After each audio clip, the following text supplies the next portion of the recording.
Donc là, on goûte un rosé. On goûte un rosé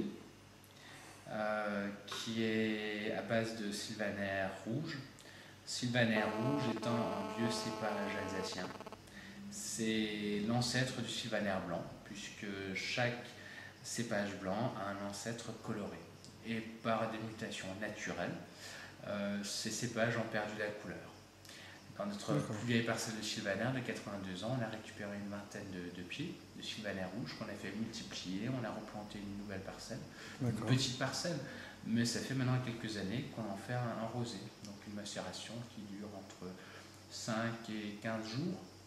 Et le D'accord. but, c'est d'en faire un vin sur le fruit, un vin facile sur les grillades, voilà, le côté grenade, le côté framboise, le côté élégant, sans avoir le côté parfois alcooleux qu'on peut trouver sur certains rosés. Le premier verre doit appeler le deuxième. D'accord. Et on connaît. Il doit pas y avoir beaucoup de dégustateurs qui trouvent que c'est du sylvaner, hein. Personne. Personne ne Puisqu'on trouve ça. peut partir sur On peut partir sur parfois un des, gamay ou. oui, ou sur des cabernets, ou sur... voilà, mais forcément, en Alsace, je pense être le seul à le vinifier en rosé. Nous sommes deux à en avoir replanté.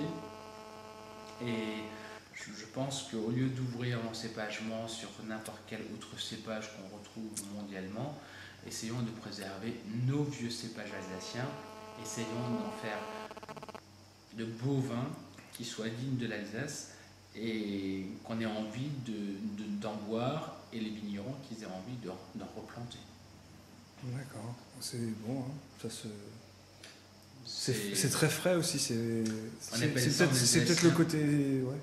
en alsacien on appelle ça suffiche. D'accord. Voilà, c'est goulayant.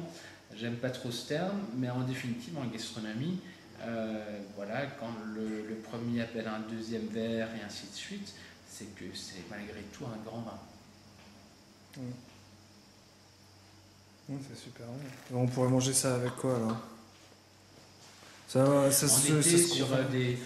des tranches de lard grillées au barbecue, même sur du mouton au thym au barbecue, enfin sur toutes les grillades, ou alors lors d'un événement qu'on avait au domaine, on l'avait servi sur un dessert à base de groseille et de pistache.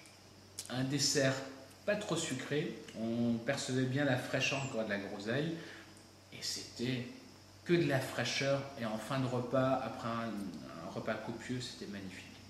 Ok, super. C'est bon, hein. Moi j'en veux bien un verre. Rupture de stock.